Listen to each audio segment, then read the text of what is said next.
If you're there, we can read the word. Romans chapter 13, verse 11 to 14. The Bible says, "And do this, understanding the present time. The hour has already come for you to wake up from your slumber, because our salvation is nearer now than when we first believed. The night is nearly over. The day is almost here. So let us put aside the deeds of darkness and put on the armor of light. Let us behave decently, as in the daytime, not in carousing and drunkenness, not in sexual morality and debauchery, not in dissension and jealousy. Rather, clothe yourself with the Lord Jesus Christ, and do not think about how to gratify the flesh or the sinful nature." Paul is reminding us one thing, that the hour has come for us to wake up from our slumber. Naturally, there comes a time and we sleep. But you don't sleep forever. After sleeping, you wake up and you do what you had purpose to do in life. You build your life not when you are asleep, but when you wake up. And somebody said that the dreams that we dream when we are asleep, they are fulfilled when we wake up. You cannot fulfill your dreams when you are still asleep. So Paul is telling us now to wake up, because it is only when we wake up that the things that the Lord has purposed for our lives can be done. And in verse 13, he reveals something to us. He says, "Let us behave decently, as in the daytime, not in carousing and drunkenness, not in sexual morality and debauchery, not in dissension and jealousy." Now, if you look at the things that have been listed there, that is carousing, drunkenness, sexual morality, and debauchery, those things are listed in the book of Galatians chapter 5, verse 19. The same things are listed there. And these are the ones that are called the acts of the flesh, or the works of the flesh. And if I can read them, these are them. The acts of the flesh are obvious. You know, he says they cannot be hidden. So because they are obvious, and everybody can see them. Because these are not spiritual, they are things that we can see with our eyes. And he says the acts of the flesh are obvious: sexual immorality, impurity and debauchery, idolatry and witchcraft, hatred, discord, jealousy, fits of rage, selfish ambition, dissension, factions, and envy, drunkenness, orgies, and the like. I warn you, as I did before, that those who live like this will not inherit the kingdom of God. Now, what does this tell you? When Paul is talking about spiritual slumber does not mean inactivity.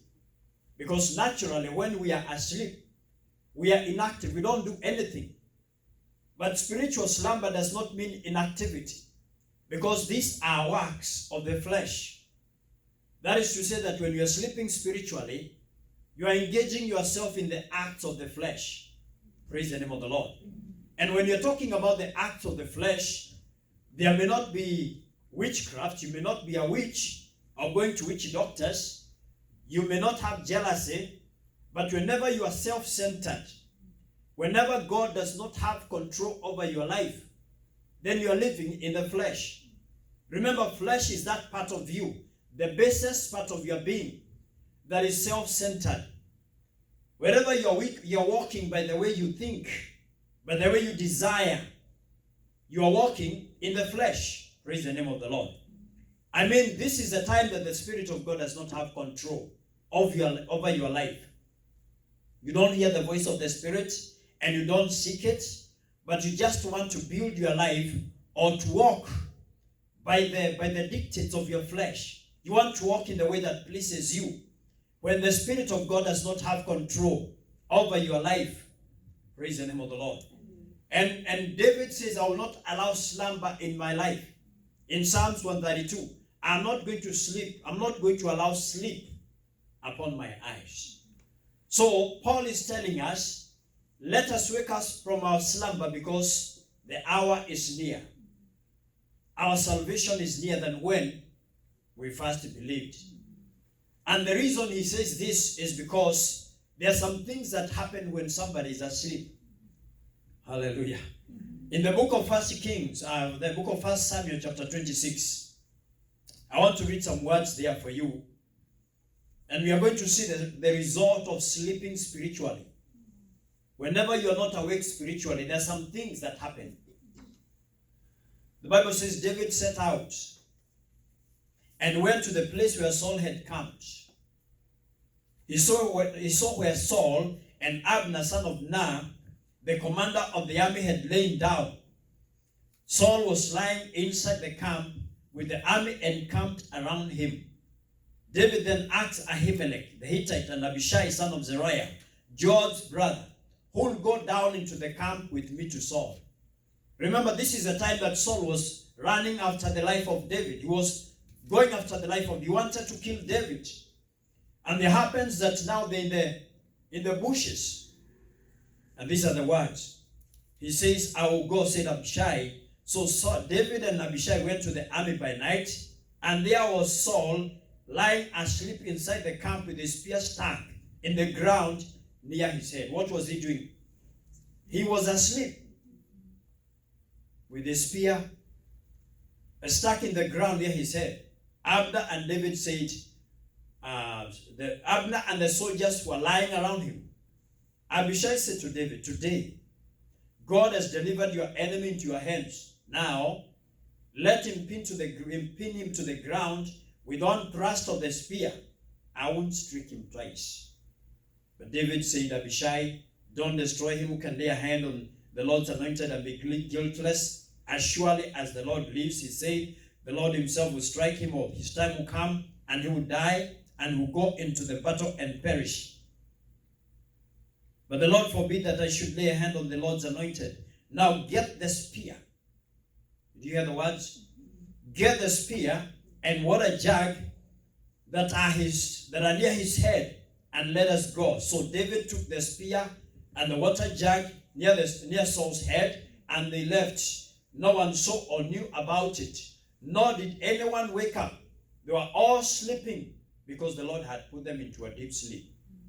Whether it is the Lord who had caused a sleep or the devil, one thing is clear, that these people were asleep. And what happened in their sleep? You know what? The weapons were taken away. That is what happens when we sleep spiritually. The weapons, the Bible talks about the weapons of our warfare that are not carnal, that are very mighty in pulling strongholds. And what is the weapon here? The weapon is actually the word of God. In the book of Ephesians chapter 6, when you talk about the armor of God, Paul says, and let us take what? The full armor of God. The full armor of God. What is the word of God in that? In the armor of God. The sword of the Spirit. So the sword of the Spirit, the sword is for fighting. And if you go to the book of Ephesians chapter 6, the only thing that is used, what do you call this word? What are these words? Defensive. It is not a defensive weapon. Offensive. It is the offensive weapon. When you're fighting defensively, you're just standing there and defending yourself against the enemy. But when you're fighting offensively, you actually take the sword and enter into the enemy's territory. So the others are defensive, but the word of God is what? It is the offensive. So when we sleep, we lose the word of God. Now it is true that that word might be in your mind, but that word, the effectiveness of the word that has been meditated on, the power that the word releases when it comes from your heart is not there. So you can even quote that word and quote it, but it is not going to work if it is not being meditated upon. Praise the name of the Lord. So God's word is the sword of the Spirit. And that is what the devil is eager to do. To take away the word. So that you're not effective as a Christian. Because as long as you don't have the word, you cannot be a threat to the enemy. Remember, it is the one that Jesus used. When the devil came in the wilderness and tempted him, Jesus said, it is written. Psalms 105. How can a young man keep his word pure? Keep himself pure? By hiding your word upon my heart. Praise the name of the Lord. So the devil likes to steal the word. The parable of the sower, remember, when the word fell on the path, the birds of the air came and stole it. And Jesus interpreted that as the devil coming and stealing the word from you. So I would rather lose. The devil would rather steal everything else out of my life, but not steal the word. And he cannot steal the word unless he is given a foothold, unless he is given an open way to steal the word. Praise the name of the Lord. So whenever you're hearing the word, you know what? You're equipping yourself with the sword. And the devil does not want that.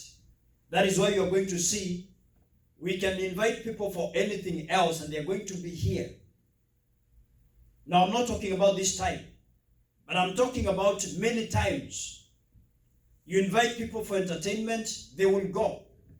But whenever the word of God is being preached, they are not going to go.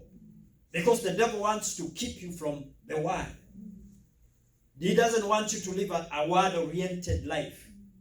A word that is dictated by a life that is dictated by the word. Praise the name of the Lord. And you know what happens when you lose the word? It also affects your prayer life. Are you there? It affects what? Your prayer life. Because the loss of the word is going to affect your prayers. There are words in the book of 1 John chapter 5, verse 14 and 15. It says, this is the confidence we have in approaching God. How do you approach God? You approach God in prayers.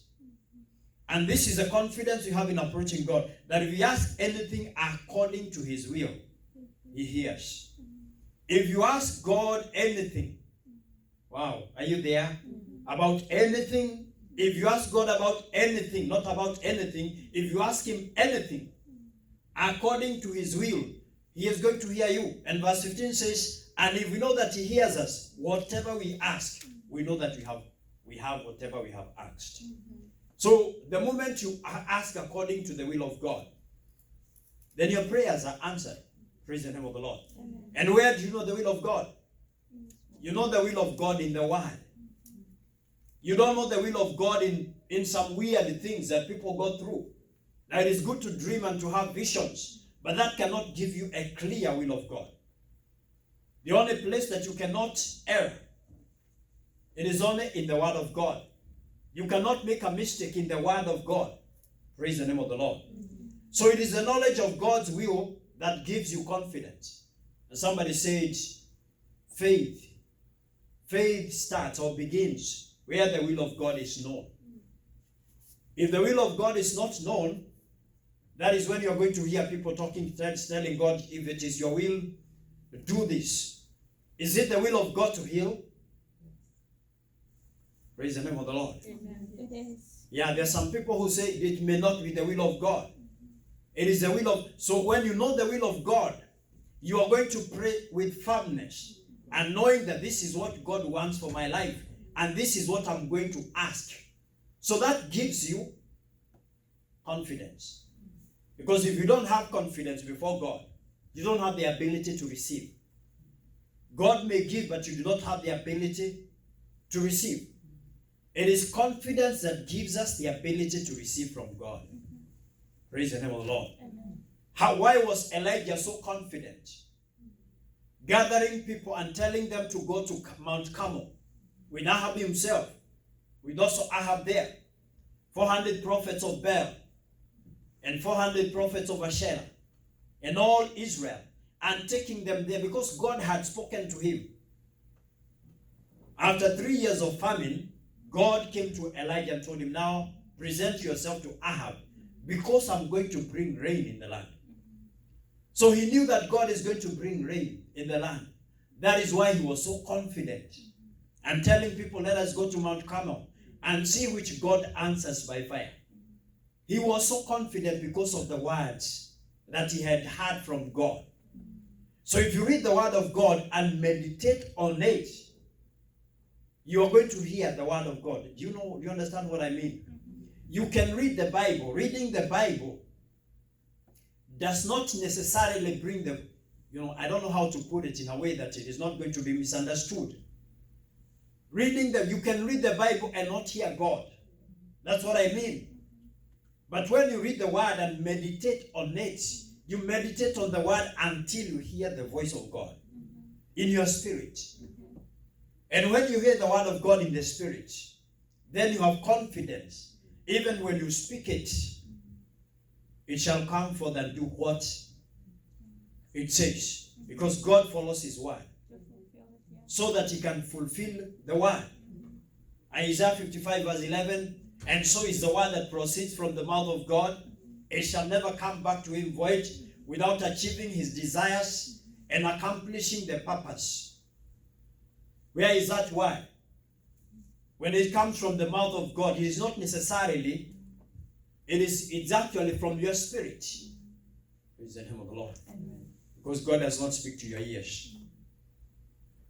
I don't know about those who say that it's not, I don't refute that. But you see, God normally speaks to your spirit. Speaks to spirit. God is a spirit, and he communicates to you through your spirit. So until the word is meditated on, that is why they were told to meditate on the word day and night. Psalm chapter 1, blessed is the one who does not walk in the counsel of the ungodly. Now he's actually about the world, the way the world does.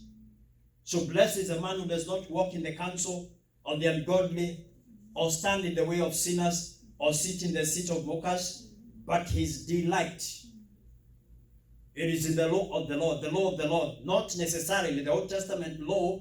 It is in the word that proceeds from the mouth of God. And on this word, on this law, he meditates day and night, not on Sundays. No, not only when you want something. I told you the word of God is a seed. And once you sow a seed, it does not sprout and produce a harvest right there. Then you have to give it time. So you have to keep meditating, and it also needs to be watered. You water the word of God with the same word of God, until there comes a time. And you see, David says such a person is like a tree that is planted by the streams of water. And the Bible says, which yields its fruit in season. It does not wither. And whatever he does, it prospers. So once you feel the word of God in you, it is going to affect your prayers. Your prayers are always going to be answered, because you're going to pray with confidence. Praise the name of the Lord. So our weapons are the word of God and prayer. Because you read the word, it's like it's just like a bow and arrow. What are the arrows? Huh? What can you liken the arrows to? The word of God.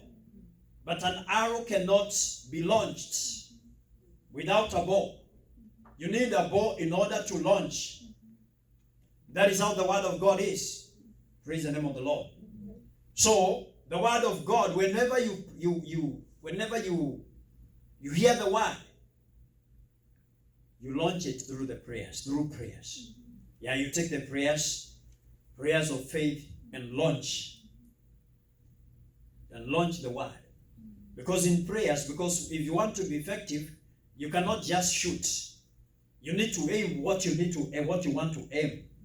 You need to aim the target. You need to have a target. And that target, how do you target? You target in prayer. You take the word of God and know how you want to work it in prayer. Praise the Lord. But when you're sleeping spiritually, those two are what?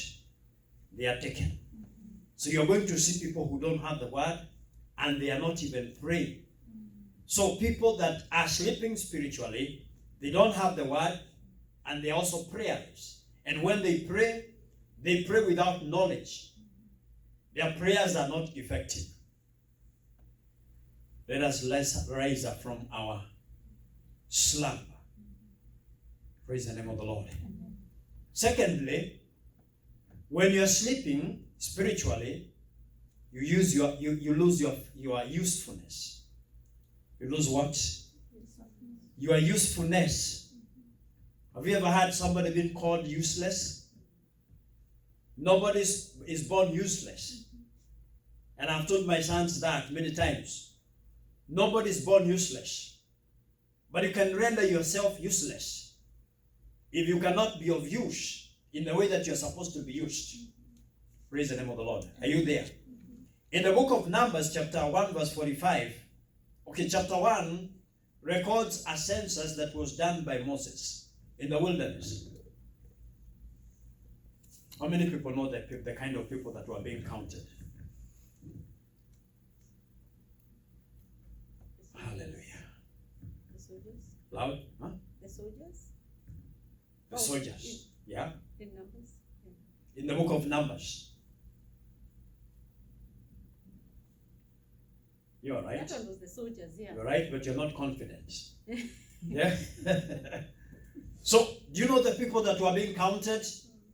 Now, the Bible says here, all the Israelites 20 years old or more who are able to serve in Israel's army according to their families.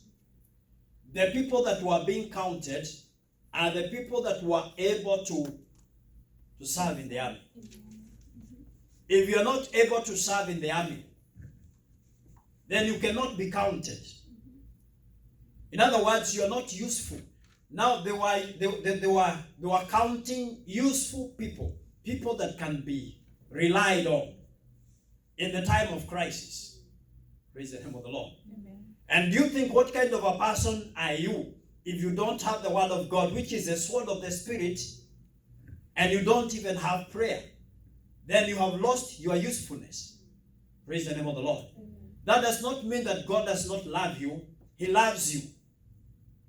But you see, it just means that because you cannot be used, you're going to be put aside and other people are going to be used instead of you. This is not a choice of God. How we are used by God is mostly, it's not the choice of God. It is our choice. It depends on our usefulness. Do you understand what I'm talking about? Mm-hmm. God does not say, I'm not going to use Julia. He does not predetermine. Oh, praise the Lord. Do you understand that? Mm-hmm. God does not predetermine whether you are going to be used in a specific way. He looks at how you are using the weapons that you have. How equipped you are. Have you equipped yourself? Have you equipped yourself with the word of God? If you have equipped yourself, then you have the sword of the Spirit. And God is going to use you. There is no way you can be equipped and not be used by God. Praise the name of the Lord. Amen. It is God who provides the equipment. If you look at the armor of God, if you go to the book of Ephesians chapter 6, can we read those words? Do you have those words on the screen? Ephesians chapter 6, verse 10.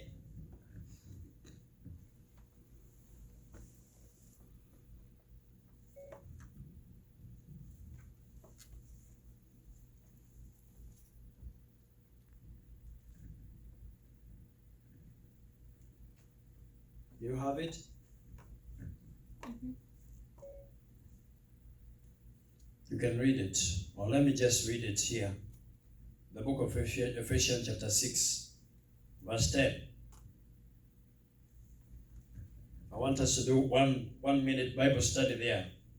Finally, be strong in the Lord and in His mighty power. I think that is the first word that we, several weeks ago we shared this word. Finally, be strong in the Lord and in His mighty power. Verse 11 says, put on the full armor of God, so that you can take your stand against the devil's scheme.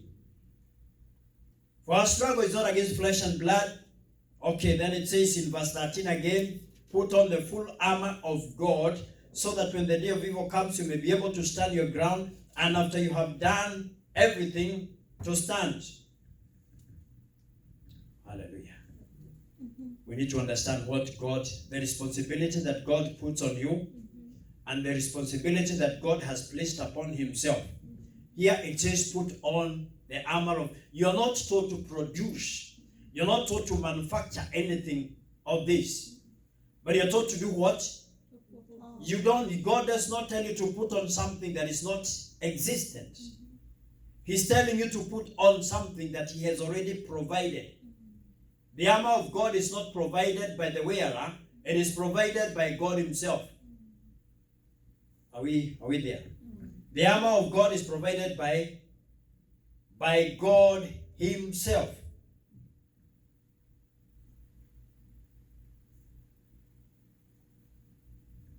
So that is what we do. We equip us. We take what God has already provided and put it upon ourselves. That is how we become usable. So if you're not putting on the full armor of God, remember He says the full armor. That means if you're not putting it in its fullness, you are still not usable before God. So the responsibility of having the armor upon ourselves is not God. It is not on God. It is on you. But it is the Holy Spirit who reminds you. But remember, God does not go beyond your will. You take the full armor by your will. You purpose to do it. And then you become an overcomer. You become usable before God. Praise the name of the Lord. So once you lose the word of God, once you, in your sleep, in your spiritual slumber, you lose your usefulness. You cannot be used by God. And you know what? Samson was shaven when he was asleep. You know the story of Samson. The anointing and the power of God left him because he was shaven when he was asleep. And when he was, remember, Samson was born in order to deliver the children of Israel from the hands of the Philistine. You know the meaning of his name? His name means like the sun. That means whenever he was killing the Philistines, he was shining. He was fulfilling the purpose that God had brought him for. But you see, when he lost his hair, he was no longer useful in this purpose. So, our spiritual slumber stores the purpose of God within our lives. Praise the name of the Lord. You cannot fulfill the purpose of God as long as you are sleeping spiritually. And what did I tell you that sleeping spiritually is?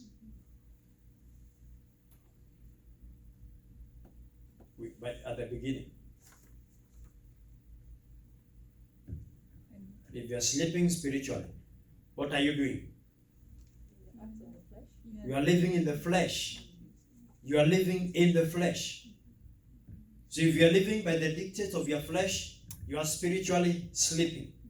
And the first thing we said you do, your weapons are taken away. The word of God and the prayers, they are taken away by the enemy. So that you don't have something to fight. And because you have lost your weapons, you lose your usefulness in the kingdom of God. You lose your usefulness. Hallelujah. Amen. Only those that were able to fight were counted. And you fight with the word. So you're not going to be counted. And thirdly, the enemy sows bad seeds. You know where that story is. Jesus told them another parable in the book of Matthew chapter 13. The kingdom of God is like a man who sowed good seed in his field. But when everyone was sleeping, his enemy came and sowed weeds among the wheat and went away. When the wheat sprouted and formed heads, the weeds also appeared. When did they appear? When were they planted? When everybody was asleep. And what are these bad seeds? You know, according to the parable of the sower, the seed is the word of God. The book of Luke chapter 4 verse 11, the word of God is the seed. So when the sower came, this is actually God that sowed his word in the hearts of men. So he's saying, now he says when everybody was asleep, not when they were awake, not when they were alert. The enemy came and sowed bad seed. So if there's good seed at the word of God, what are the bad seeds? What are the bad seeds? The bad seeds are heresies. The teachings that are not the truth. The teachings that refute the truth. And Jesus warned his disciples about this. One day he told them to be on the guard against the yeast of the Pharisees. Have you ever read there? Yes, and they started to argue among themselves.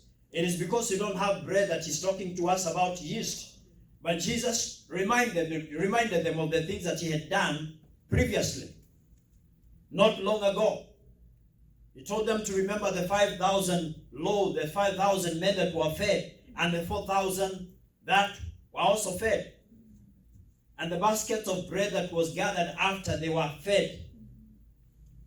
Then Jesus told them, why are you even talking about bread? That means if God spoke to you, if God did a miracle in your life, next time you're not even supposed to talk about that. Just remember what God did and believe him for another supply or for another miracle. Praise the name of the Lord. But the Bible says they realized Jesus was not talking about the yeast of the bread, but the teachings of the Pharisees. The teachings of the Pharisees were not the truth. He told them, be against, be on your guard. They understood that he was not telling them to guard against the yeast in bread, but against the teachings of the Pharisees. We have bad teachings in our day. You go to the book of 2 Peter, chapter 2, verse 1. It says there were false prophets in the past, just as there will be false teachers in our days. We have false teachers in our day. And Peter gives you what they are going to do. He says, many will follow their teachings, their shameful ways. And in their greed, they are going to formulate some teachings, some testimonies. Praise the name of the Lord. Wow. He says in their greed, they are going to deceive you with the stories they have made up.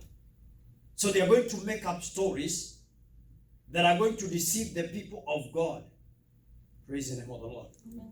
Even, I don't care how, can I say oratorical? Is that English?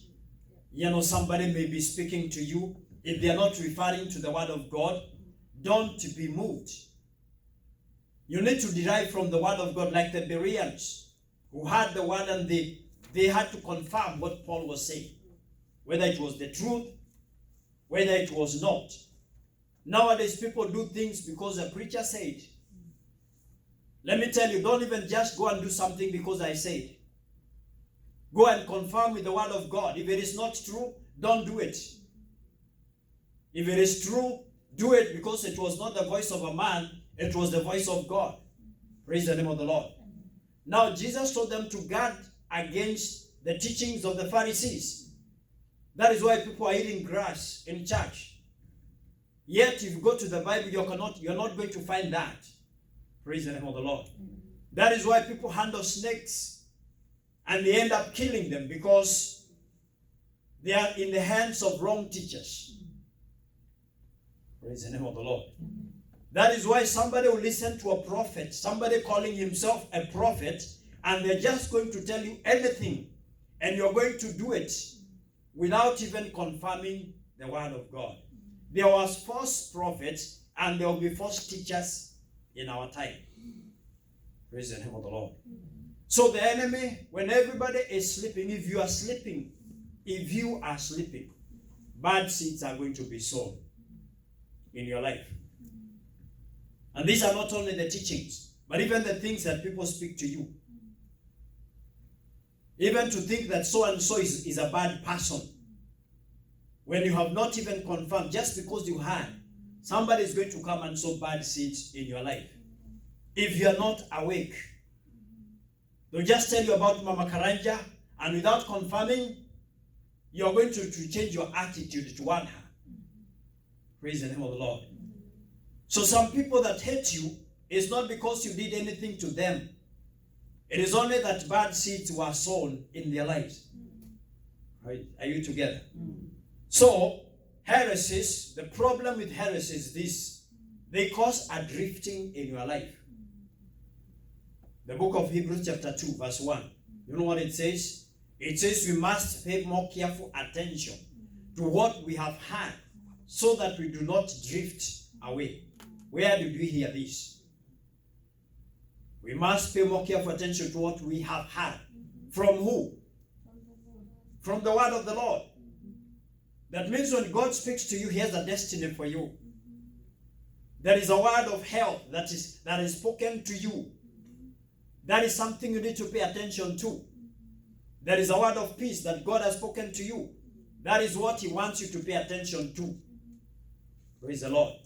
There is a word of prosperity. There is a word of success that God has spoken to you. That is what you're supposed to pay attention. To pay attention is to meditate. Last night, I was actually reading a verse from the book of James. I was reading it to my wife, and it says that if you pay attention to the law that gives freedom, if you intently look at the law that gives freedom, intentionally, you look at the law that gives freedom, you're going to be blessed in all that you do. Praise the name of the Lord.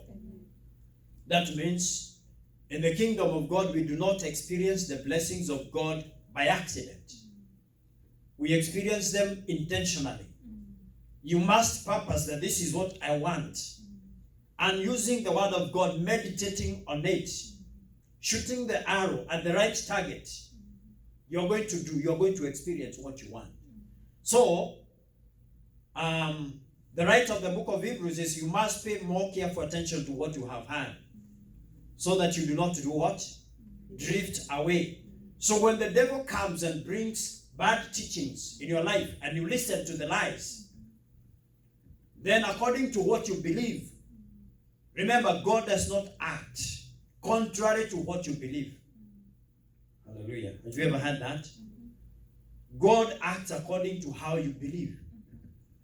If you believe that the power of God is limited, that it cannot do this, God cannot do beyond that.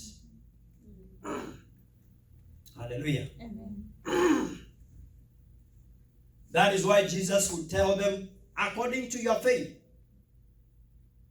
let it be done to you. According to your faith, let it be done to you. God will never perform beyond what you believe. So that is why you are supposed